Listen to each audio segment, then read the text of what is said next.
एकादशी के दिन गंगा के जल में मात्र 7 बेलपत्री डालकर जो नंदीश्वर भगवान अर्थात जो शंकर जी के शिवलिंग के सामने नंदी होता है, उस नंदी के चरण पर गंगा का जल चढ़ाकर बेलपत्री शिव पर समर्पित कर देता है, उसके घर में रुपया रुकना चालू हो जाता है। फिर वो गलत जगह पर नहीं जाता, गलत स्थान पर वो धन जाएगा ही नहीं।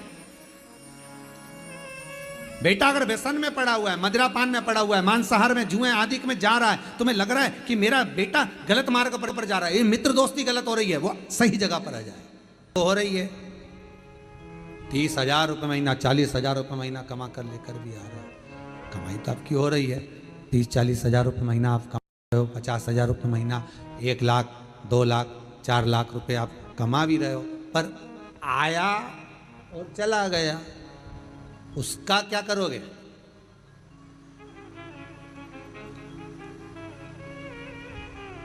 उसका करना क्या है?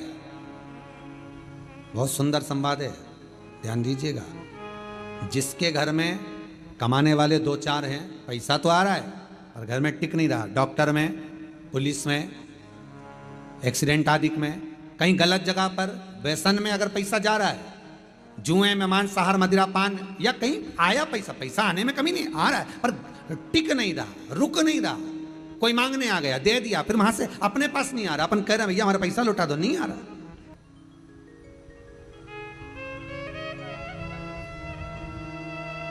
करना है एकादशी।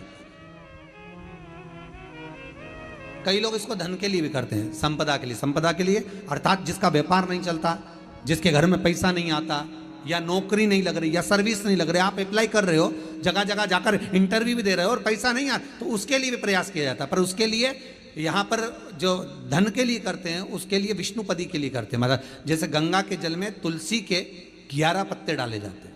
कितने पत्ते डालते हैं? 11 तुलसी के पत्ते डालते हैं, और उसको किसी भी नारायण के मंदिर में, राम कृष्ण शिव, शंकर नहीं, राम कृष्ण भगवान विष्णु, दत्त आदि जितने नारायण के मंदिर हैं, उस मंदिर में किसी भी पात्र में, एक छोटे से पात्र में उसको भरकर रखी आते हैं महाराज। उससे भी जॉब, सर्विस, नौकरी में सफलता प्राप्त हो जाती है, परंतु वो भी एकादशी को ही होता है। कुछ देर तक पात्र को रखा जाता है, फिर वही पात्र का जल किसी भी वृक्ष के नीचे डाल दिया जाता है, उससे भी नौकरी के लिए फायदा मिलता है। गंगा का जल कोई साधारण नहीं।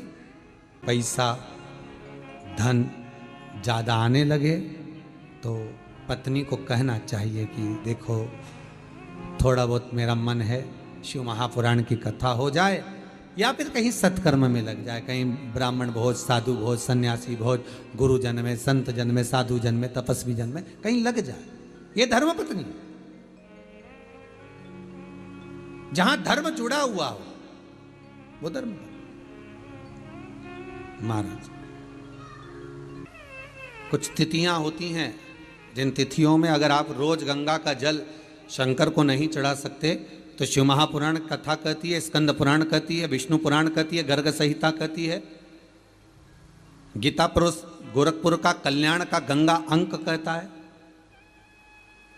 कि कुछ तिथियां भारत की भूमि पर ऐसी वर्णित है जिन तिथियों में भी गंगा का जल हम शिव को अगर एक बूंद भी समर्पित कर रहे हैं, गंगा का जल मात्र एक आधी चम्मच भी, आचमन जितना भी अगर हम शिव को समर्पित कर रहे हैं तो उसका सुख आनंदित है। जैसे पंचमी तिथि, नवमी तिथि, दशमी तिथि, एकादशी, प्रदोष, पूर्णिमा, अमावस्या, ये तिथियां हमारे यहाँ जो दी गई हैं, इन तिथियों में अगर हम गंगा का मात्र थोड़ा सा जल भी अगर जल के पात्र में डालकर गंगा जी का जल थोड़ा सा भी शिव के पास लेकर जा रहे हैं, तो ये एक भाव अपने भीतर होना चाहिए कि आप केवल गंगा का जल साधारण शिव मंदिर में समर्पित नहीं कर रहे हो, आप गंगा का जल भले अपने घर से लेकर जा रहे हो और थोड़ा सा भी जल ले जाकर अगर शिव को समर्पित कर रहे हो, तो तुम्हारे भीतर ये भाव होना चाहिए कि मैं गंगोत्री से जल भरकर सीधे रामेश्वर में ले जाकर गंगा के जल को समर्पित कर रही हूँ। श्रावण के महीने में या अन्य महीने में आप शिव को समर्पित कर रहे हैं, ये आपके भीतर एक भाव उत्पन्न होना चाहिए। एक बात आपको कही थी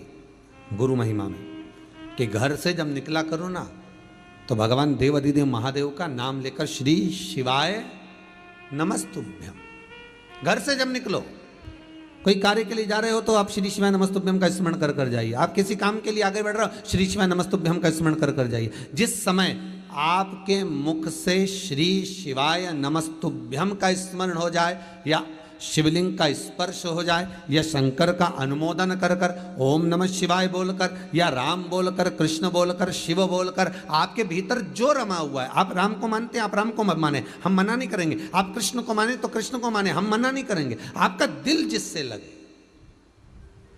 आपका चित्त वृत्ति जिससे लगे, और उस पवित्र भूमि में ना जाने कितने साधक, कितने साधु, कितने तपस्वी, कितने संत, कितने महात्मा, कितने जोगी, कितने सन्यासी, कितने ब्राह्मण जन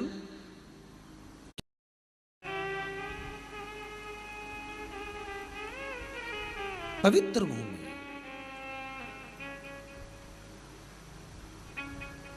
और उस पवित्र भूमि में ना जाने कितने साधक, कितने साधु, कितने तपस्वी, कितने संत, कितने महात्मा, कितने जोगी, कितने सन्यासी, कितने ब्राह्मण जन, कितने विद्वत जन इस भारत की भूमि पर भ्रमण करते रहते हैं, तप साधना करते रहते हैं, उपासना करते रहते हैं, मंत्र जाप स्मरण करते रहते हैं। और जब उनका मंत्र जाप का फल इस भूमि पर प्राप्त होता है तो यहाँ की जो रज है, यहाँ की जो धूल है, यहाँ की जो माटी है, वो सुख का अनुभव करा देती है, एक आनंद का अनुभव करा देती है। श्री भागीरथ बाबा गंगा जी को लेकर आए।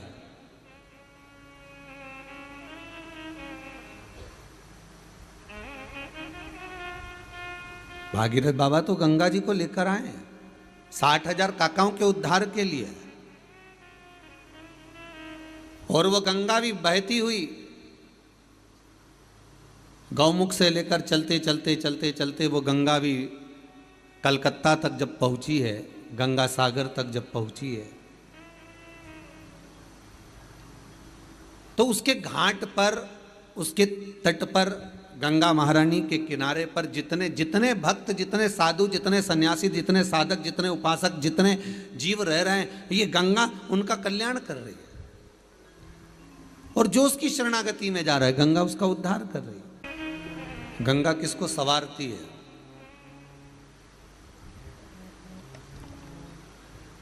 किसी ने कहा कि प्राण छूटे और गंगा जी में ले जाकर अस्थियों को छोड़ दो तो गंगा मोक्ष देती है। विष्णु पुराण में, गर्ग संहिता में, देवी भागवत में, शिव महापुराण में, स्कंद पुराण में लेख लिखे हैं कि गंगा जी ने शंकर जी से वर मांगा था कि मेरे जल में जब तक जीव की अस्थियां पड़ी रहेंगी तब तक वो जीवात्मा वैकुंठ का भोग भोगेगी।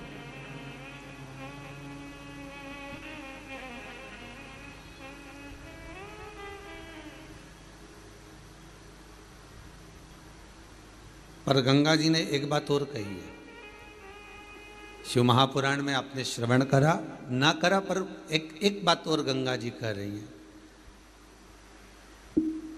कि मैं तार दूंगी, मैं पापी से पापी जीव का उद्धार कर दूंगी, मना नहीं है। वैसे भी तो भारत की भूमि तो पावन पावन नदियां सारी की सारी जितनी भी हैं ये भारत की भूमि पर है, ये भारत माता पर विराजमान है। सारे के सारे पावन तीर्थ इस भारत की भूमि पर विराजमान है।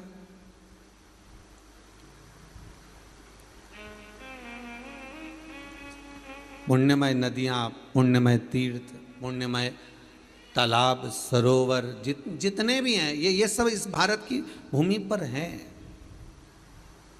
गंगोत्री में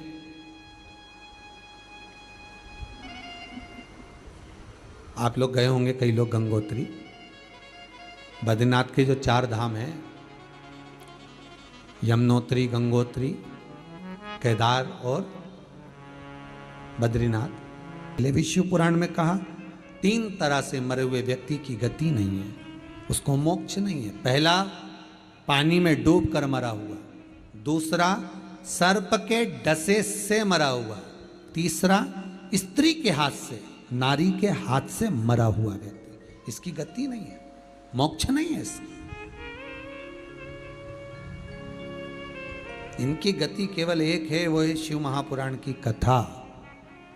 अगर कोई पानी में डूबकर मर भी गया है तो उसके परिवार का, उसके कुल का व्यक्ति अगर एक बार शंकर की कथा भले यहाँ आकर ना सुने, टीवी के